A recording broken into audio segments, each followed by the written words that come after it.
Now, in the last lesson, we spoke about all the amazing things that you can do with Bootstrap and how generally awesome it is. So in this lesson, I want to show you how exactly do you get access to this awesome library? How do you install it into your website projects?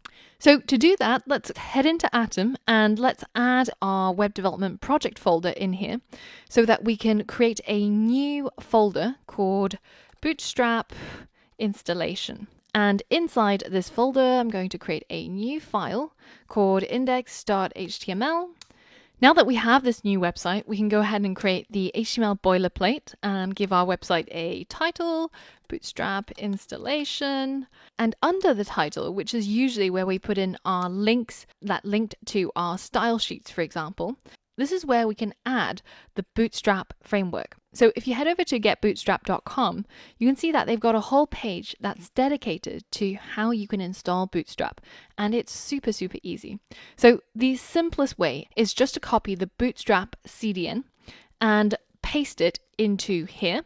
And all that this does is that when your browser reads through this code to try and load up the website, once it gets to this line, it goes over to this URL and downloads the Bootstrap files if the user doesn't already have it cached on their browser. So I just want to quickly explain firstly what a CDN is. So CDN stands for Content Delivery Network, and the concept is really simple.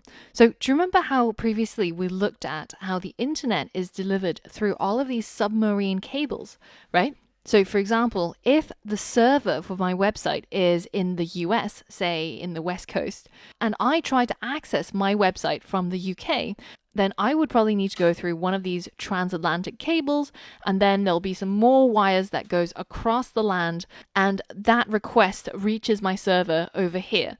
And then once that request is received, then it has to send back all of those files, the HTML, the CSS, the JavaScript, back through all of those routes and back to me, to my browser, so that it can be displayed on my website.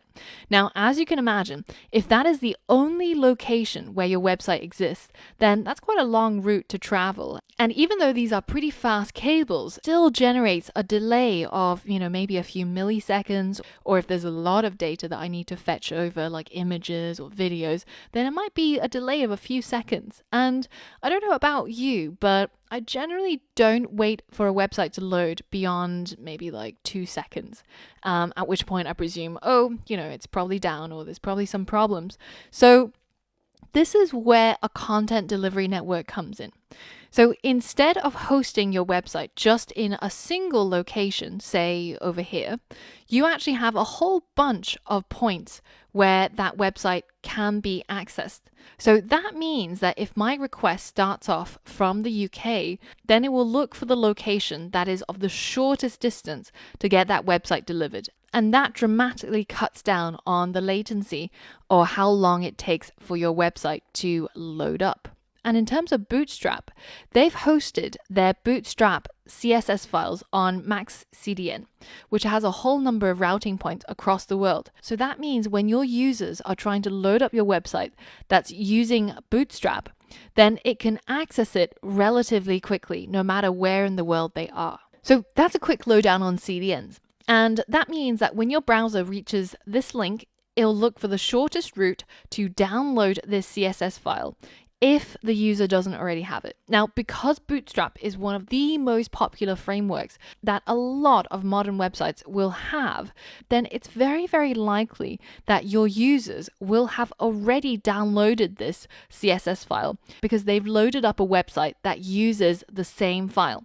And when that happens, your browser actually caches it, so it saves the local copy so that you don't have to download it every single time. And that's one of the other advantages of working with Bootstrap. Because it's so common, because it's so popular, your users will probably already have this file on their browser cached, then it will again cut down on the latency. So now this is one way of installing Bootstrap onto our website. And now if I go ahead and add a H1, for example, then you'll see that it gets styled using the Bootstrap framework.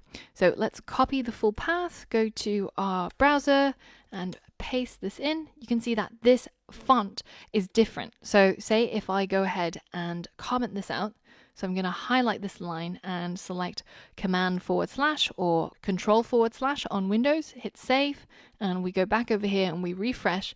Then you can see this is our default HTML styling, which is this serif font that looks kind of ugly. But with Bootstrap, it looks a little bit nicer. Now, the other way that you can add Bootstrap to your website, especially if you're creating a website from scratch, is to just copy and use their starter template. You can see that it's got the HTML5 declaration, it's got all of the things that you normally need in your website, the character set, the Bootstrap CSS, it's got a title already added for you, the body, an H1 which you can delete if you don't need, and then at the bottom it's got some Bootstrap JavaScript and jQuery. Now, we're going to be learning about JavaScript and jQuery in the next modules, but for some of the components in Bootstrap to work, they actually need some JavaScript. So for example, if something has to change in appearance on your website, so for example like a drop-down menu, then this actually needs a little bit more code than just HTML CSS, because this is kind of a functionality, right? And that's what this JavaScript and jQuery is going to help achieve. So if you wanted the complete set, and for everything that you'll implement in Bootstrap to work, then the easiest way is just to simply paste in the starter template, and now you will have everything that you need in order to start using Bootstrap. Now, the third way of installing Bootstrap is to simply download the CSS and JavaScript source code so that you can include it into your website.